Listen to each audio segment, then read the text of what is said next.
Good afternoon, everyone. Thank you for joining us. This is the Louisiana Provider-to-Provider Consultation Line, Perinatal Mental Health Tele-Echo. It took a second to get all those words together. Today's session, we're going to be focusing on mandated reporting in the perinatal period. I'll just go through a few slides first. Pleased to have Dr. Rebecca Hook join us. I want to welcome everybody and let you know that this is our normal agenda and the times that we have allotted. The agenda moves pretty quickly, but today we did not have anyone that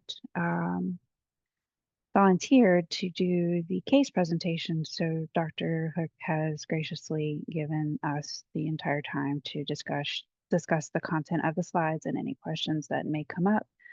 And just if there's certain things that we need to find the answers for, we can get that and send that out in the post-session email. So I want to go ahead and forward with some introductions. I am Jody Strother. I am a social worker and I am the coordinator for the ECHO and the program manager for the Provider-to-Provider Consultation Line. I manage the daily operations of PPCL and wanted to go ahead and introduce not only PPCL, but also other members of our hub team.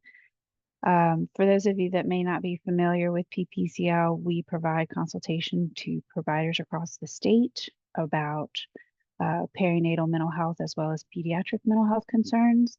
So you can call us directly if you have a client or patient that you would like to discuss. We do not collect any health information, so we just gather information that'll help us find resources for you if that is your ask, or if you would like to talk to one of our psychiatrists, if it's a medication or diagnostic question and you're a prescriber, we can help connect you to a psychiatrist. And another thing besides the consultations is we do provide these trainings. Our trainings focused on both areas, perinatal mental health as well as pediatric mental health. So if you're not familiar with this, you can scan that QR code and get access to more information, or you can go to our website where we do post the ECHO didactics that we do there as well for reviewing or sharing. I'm going to go ahead and introduce other members of the hub team, which is the group that plans and coordinates these trainings. We have Lena. Will you go ahead and introduce yourself, please? Sure. Thanks, Jody. My name is Lena Reguette, and I'm one of the mental health specialists for PPCL. So also helping out on the hub team and providing some IT in the background. So happy to be here. And we have Katie. Hey guys, I'm Katie Abear. I'm a social worker and perinatal therapist, and I work in private practice in Lafayette, Louisiana at Bloom Mental Wellness.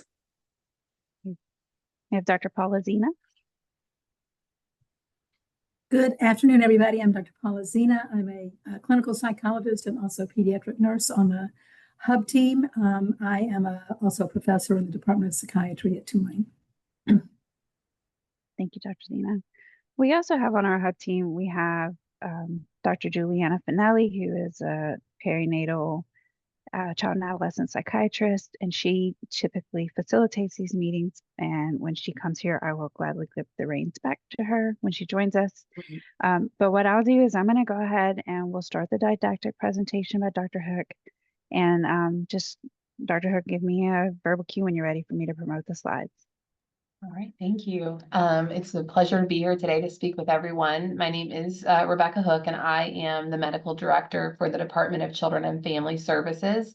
And wanted to talk with you all a little bit more about mandatory reporting in the perinatal period. Next slide, please. During this session today, I'm hoping that we'll be able to talk a little bit about why reporting matters. As healthcare providers, we are often among the first to recognize when a newborn or a family may be at risk. And so the purpose of this session today is to explain when and how to report, when DCFS as an agency will get involved with families, and then how we all need to meet our legal obligations with reporting. And we're going to learn a little bit specifically about the DCFS involvement and how it is triggered across the perinatal timeline. We'll be able to hopefully distinguish a mandatory report from a physician notification for substance-exposed newborns, and also learn a little bit about safe haven for those of you that may not be as familiar with the safe haven law. And I wanted to also touch very briefly on some recent legislative changes that came into effect after the 2026 session. Next slide. There are three things to take away from today. And we really want to just make sure that everyone is aware, this comes up a lot, that DCFS does not accept reports on unborn children. The duty to report really begins at that live birth, and that's when we're able to intervene with the family. Also for substance exposed newborns, the obligation of a provider is either a mandatory report, which would trigger an assessment or investigation, or a physician notification. There are some key differences that we'll talk about a little bit further along in the presentation. But the main thing to just really kind of hone in on is that this is very dependent on whether the substance is used in a lawful manner and in a prescribed manner. And then also, we want you to know when to report emergencies and how you're able to report those emergencies. Things that you may come in contact with on a regular basis would be a substance exposed newborn. Rarely we do have safe haven relinquishments. And then also during your follow-up or your interactions with a family, you may witness or suspect abuse or neglect. And so just very important for us all to know that the hotline is manned 24 hours a day, and we prefer that all of our reports come in through the hotline, but substance exposed newborns and safe haven calls must come in through the hotline. Next slide, please. And so in order to make a report through the hotline, you're going to want to call 1-855-4LA-KIDS, and that's actually 1-855-452-5437. And again, we have dedicated staff. They are now located at our Iberville building in Baton Rouge, downtown Baton Rouge. They are available 365 days out of the year. They work holidays, they work during hurricanes, and they will be there to receive a call when there is a concern for abuse or neglect.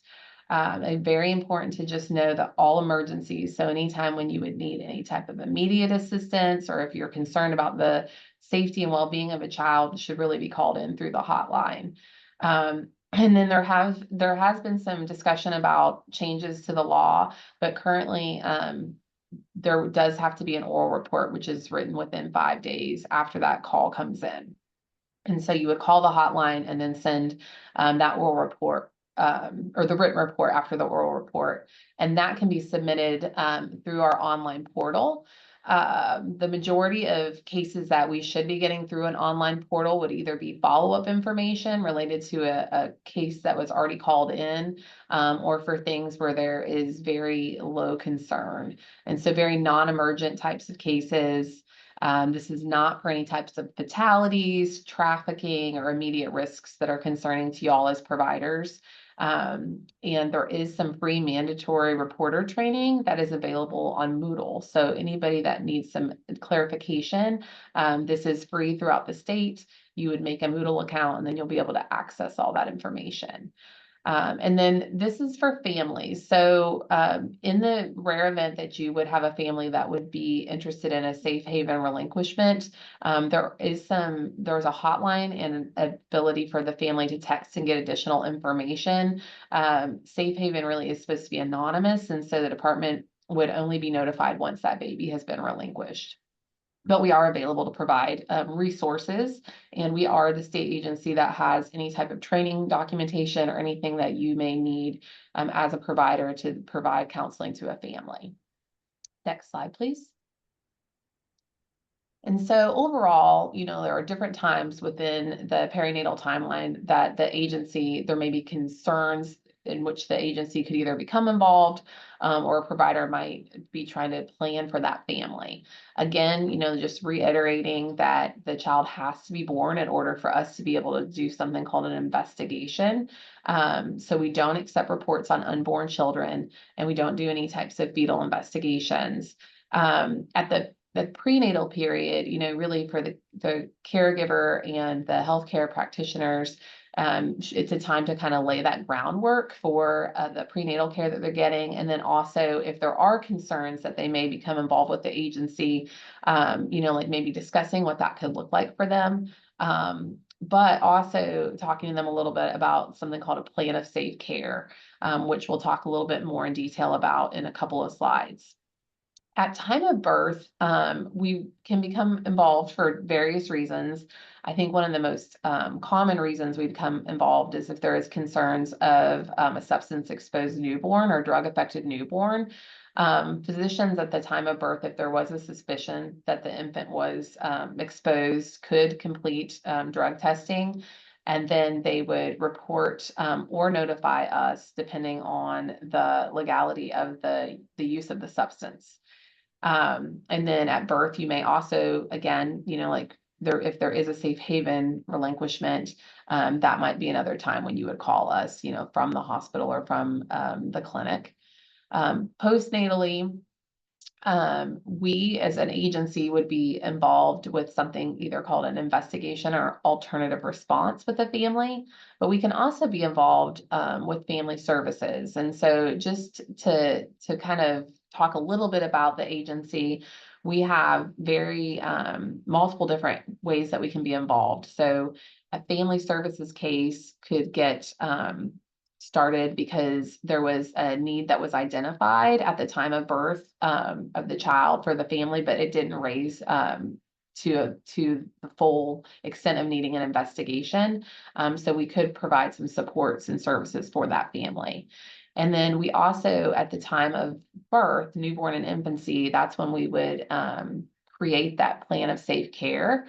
What we would really like to see as an agency is that family plan of care is started very early on in the prenatal period with the provider. And then if the agency becomes involved, then we would continue that planning for the infant and the family. And in-home services are very common. So I will say that the majority of our cases that we get called about, especially with substance exposed newborns, they're able to safely remain in the home. So over the last 5 years, we've looked at our cases, and roughly only 10 to 15% of children were removed. The majority of the cases that we are interacting with, we're trying to find ways to support that family and make sure that they have all the resources they need to have a safe infant in the home. Next slide, please. During the prenatal period, there are certain things that we cannot do because of law. And so the way that the Children's Code and Louisiana law is written, DCFS does not have any authority until that child is born, and we only have authority up until the age of 18. We cannot investigate a pregnancy based on positive maternal drug use alone.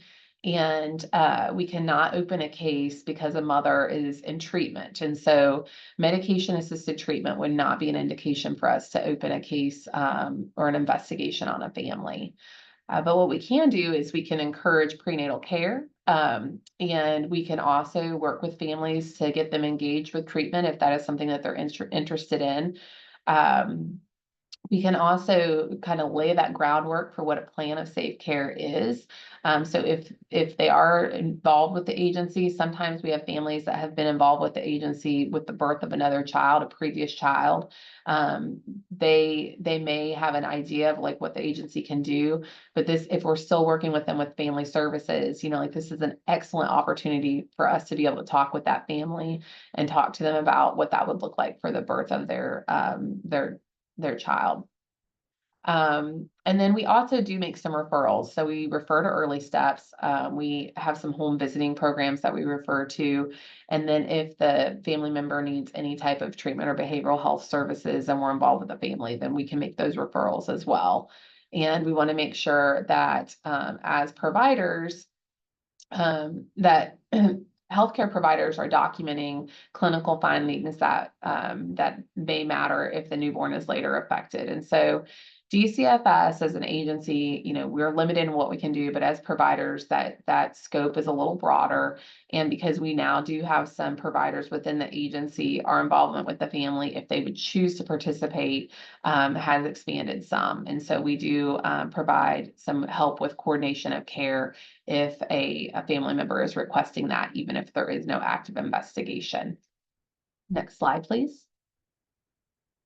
Okay, and so just wanted to talk a little bit about what prenatal neglect is. Prenatal neglect is defined in Louisiana law as exposure to chronic or severe use of alcohol or the unlawful use of controlled dangerous substance in a manner that's not lawfully prescribed. And it must result in either withdrawal symptoms in the newborn, or the substance has to be present in the newborn as well. So what I really want to distinguish here is if the mother was tested, not screened, but tested at the time of delivery, and she had a positive drug test, the infant was then born and had no withdrawal symptoms, had no signs of observable harm, and did not have the substance present in any of their bodily fluids, then we would not be able to be involved for prenatal neglect alone. That does not mean that if a provider had concerns about the family's ability to care for that child, that we could not become involved, but we would be involved for a different reason. It would not be for prenatal neglect alone. So just something to kind of keep in mind when we're making those reports as providers. Next slide, please. And I did want to talk just a little bit about the difference between a mandatory report versus a physician notification. So again, like to reiterate, for the mandatory report, we're talking about an unlawful use or the use of a substance that is not in a prescribed manner. And this can also include chronic or severe alcohol use affecting the newborn.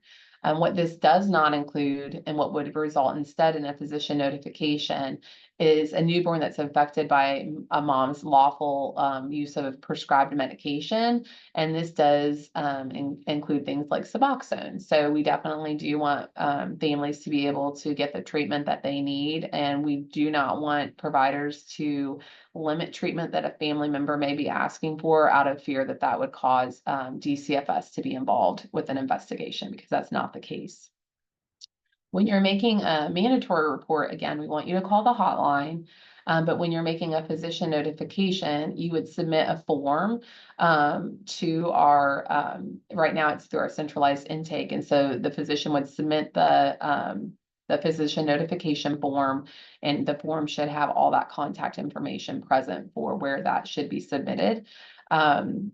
A few months back, we had some providers stating that there was some difficulty getting the form submitted. And so if you ever have issues as a provider, please reach out to my team and we can help you navigate that, because we want to make sure it's getting to the right location.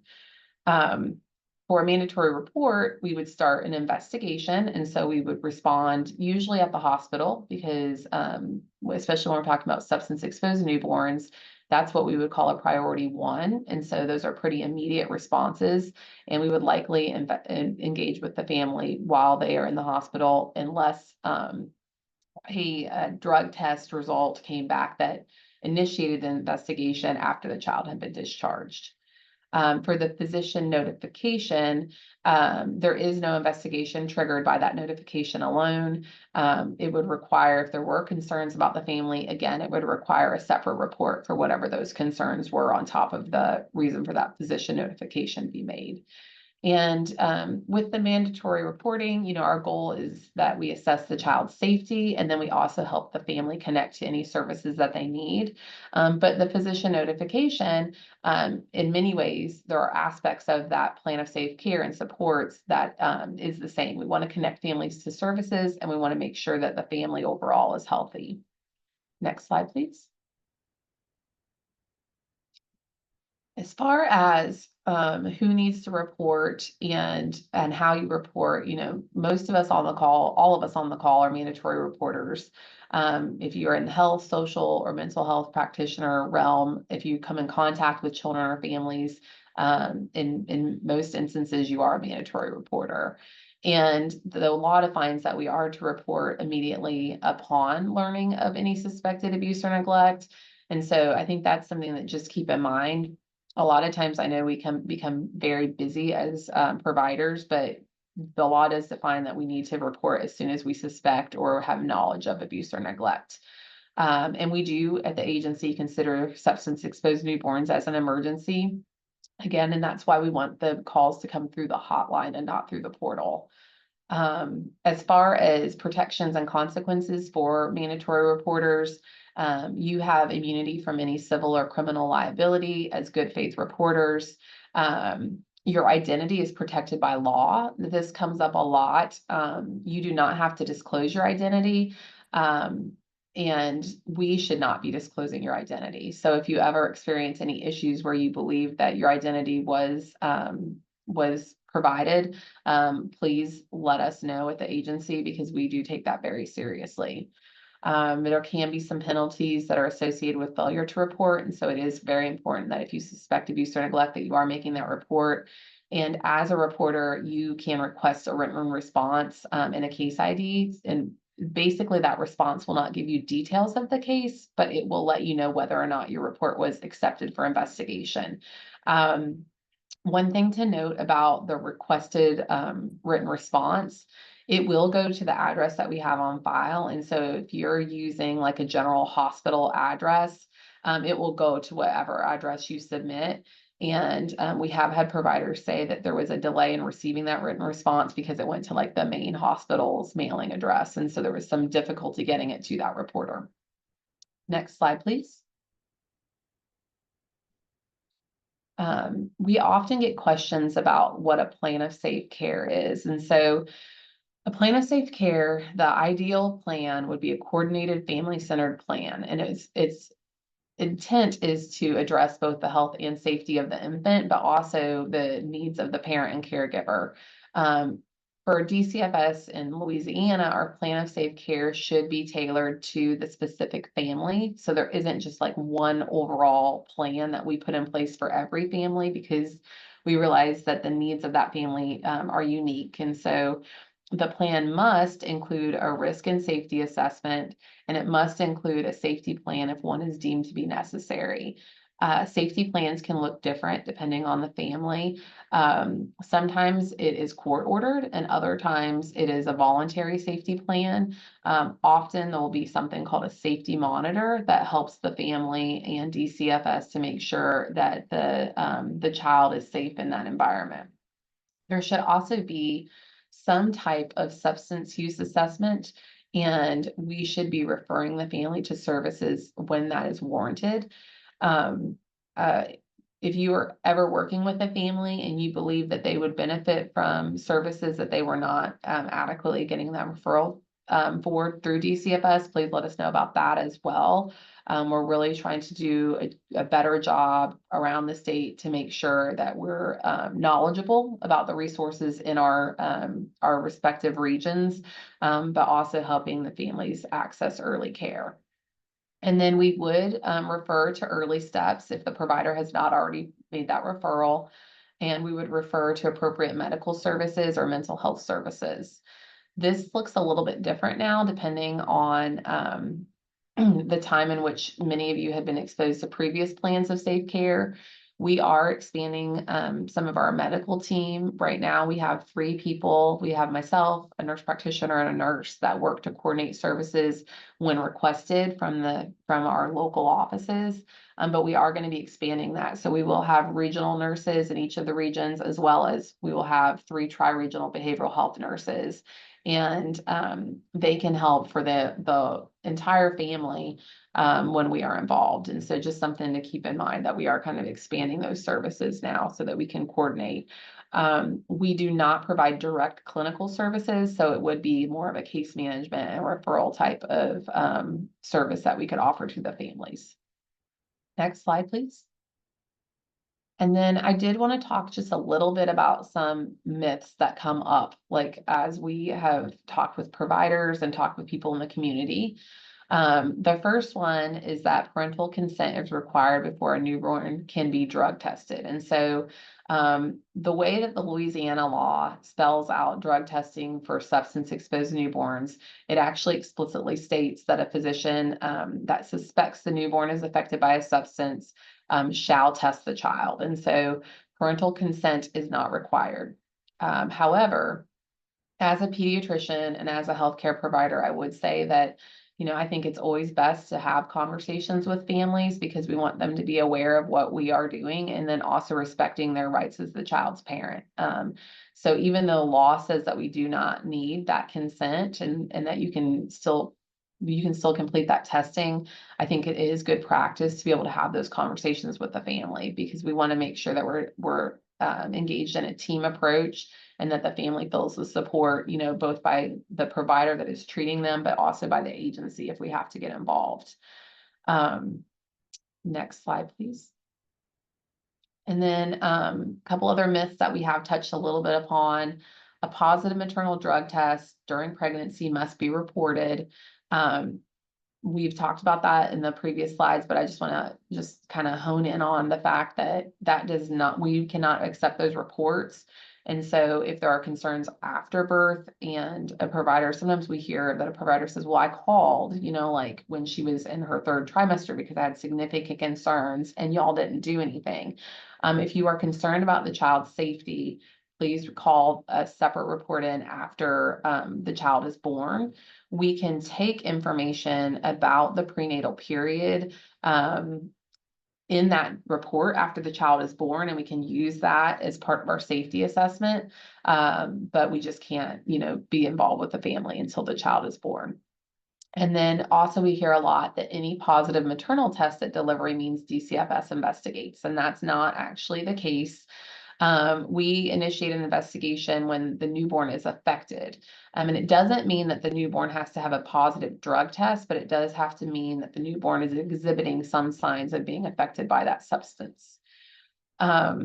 We also hear a lot that DCFS discourages medication-assisted treatment, and a positive a positive test in a newborn means an investigation, and that is not true. The agency supports families being able to get treatment when they are seeking treatment, and we certainly want them to have medications available to them if needed. If you all are experiencing issues, particularly in a specific region of the state, we want to hear about that because that's an area that we can educate our providers and also educate our local caseworkers so that we're working together to get the family the support that they need. And then another one we hear a lot, and we touched about that on the last slide, is that consent is required to test a newborn. Again, I just want to say it's not, but it is good practice. So let's just know that the stance of the agency is that we want to try to involve the caregivers whenever possible. Next slide, please. Really quickly on the safe haven law, a parent can relinquish a newborn safely, legally, and anonymously. This is an alternative to abandonment, and there are just a few criteria that the infant must meet. They have to be 60 days or less, or if they were in the NICU, it has to be 60 days from the discharge date. And then it also, there is a little part of the law that says that the infant could not be previously subjected to abuse or neglect. And relinquishment is not a criminal act if they meet those criteria. The parents do not have to give their name or any information. And the Safe Haven hotline number here is for the parent. It would not be the same hotline that you would call to report the relinquishment. That would be our intake. And parents are able to voluntarily share medical information for adoption purposes, but they do not have to because, again, it is supposed to be anonymous. Next slide, please. Okay. As far as counseling for families, what to share with them is just that this is safe and legal. And so we want them to know that it's a no questions asked approach to be able to relinquish their infant if it's a decision that they have thought about and are wanting to have a safe place for their child to be relinquished. And we need to make sure that if they ask us as providers that we're sending them to a designated site, there is also the option to call 911 if they can't travel, and 911 can accept that infant as a relinquishment. The only thing I would say about the 911 is obviously there would be, if they're responding to a home, then the caller would be identified at that address. But they can call 911 to have the infant relinquished. And they can also follow up with a planned adoption through an agency, but they do not have to, like the family does not have to do anything to promote any type of adoption. The issues that we sometimes hear about and fortunately don't commonly see is that infants are getting left unattended in places that are not safe haven drop-off locations. And so obviously this creates a lot of risk to the infant. And so we strongly discourage families from doing this, but I think we just have to increase the awareness of safe havens so that we can prevent these types of instances when possible. And then also just making sure that we're calling the hotline when the infant does present to one of the safe locations. And again, just remember in 60 days or 60 days post NICU discharge. Next slide. And this is one little tidbit I wanted to add because this is brand new information. House Bill 1224, which is now, I believe, Act 717 of the 2026 legislative session, just went, which is signed by the governor. And so this does change a little bit of the practice that we have as providers. In the past, DCFS would only become involved with a pregnancy of a minor if there was concerns for parental culpability or parental abuse or neglect. Because of Act 717, any child under the age of 14 should be reported to the department. And a pregnant child 17 or younger is eligible for DCFS services. We are still working as a department on implementing all of this because it's relatively new, and then also creating some policies around the types of DCFS services and how that's going to be coordinated. If you remember, I did say we aren't direct service providers as far as for medical care. And so it will, again, be a lot of case management and medical coordination. And so we are currently creating policies to reflect what that will look like. But this is a big change for providers. I think I did a lecture a couple months ago where we talked about pregnancy in minors, and this really directly changes the way that we would proceed with these types of reports as an agency. And we have to do an assessment. It doesn't necessarily mean that we have to do a full investigation, but if you're reporting a child 14 or under, we would at least need to assess that family and make sure that the child is safe and that they are receiving all the support that they need. If there is concern that there was a crime committed, which for a minor being pregnant in many instances, there could be criminal activity as well. Please make sure to report that to law enforcement. DCFS does send referrals to law enforcement, but dual reporting is encouraged, and we want to make sure that any crimes are being reported by anyone that knows of a crime being committed. Next slide. These are just some little decision aids that y'all can use when the slides come out to y'all about when we get involved and kind of what your role is as a provider. It's all information that we touched upon, but hopefully will just be like a quick little resource for y'all to be able to use. And we can probably go to the next slide. And then I also wanted to include some resources and links for you all.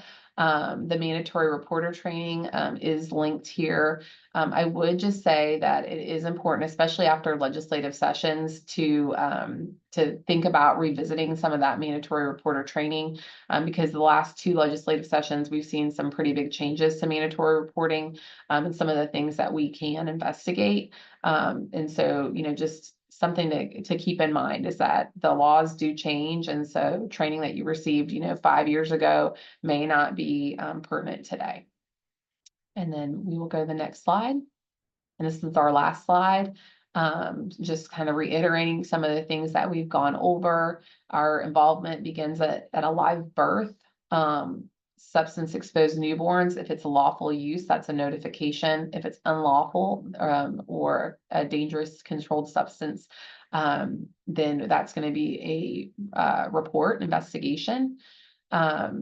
Suspected exposure supports newborn testing without parental consent. However, best practice is to keep the parents engaged with the testing and treatment of the infant. Safe haven is safe, legal, and anonymous. And so that's really the big part, I think, for families to know that it's anonymous and they do not have to disclose their information. And then wanted to just also make sure that everyone's aware of House Bill 1224. It does not have the act number in here because when I sent the slides, the governor had not yet signed it, but I believe it is 717. And when in doubt, you can always call the hotline. We have people that can help direct you or families to the resources that they need. And I will say, just as a kind of a caveat, the wait time is much lower than it used to be. So you will not be on hold for as long as you used to be. I'm hearing it's, like less than 20 minutes in most cases for being on wait, and most cases actually under 8 minutes. We would like to get it under 2. And that is all the information I have today. Thank you so much, Dr. Hook. Sorry, folks, for getting on late, and thank you, team, for holding down the fort. That was such a helpful presentation. I think we get a lot of questions about this. So we saved a lot of time for questions because we knew this would be a topic that folks would be very interested in and would love your expertise. There's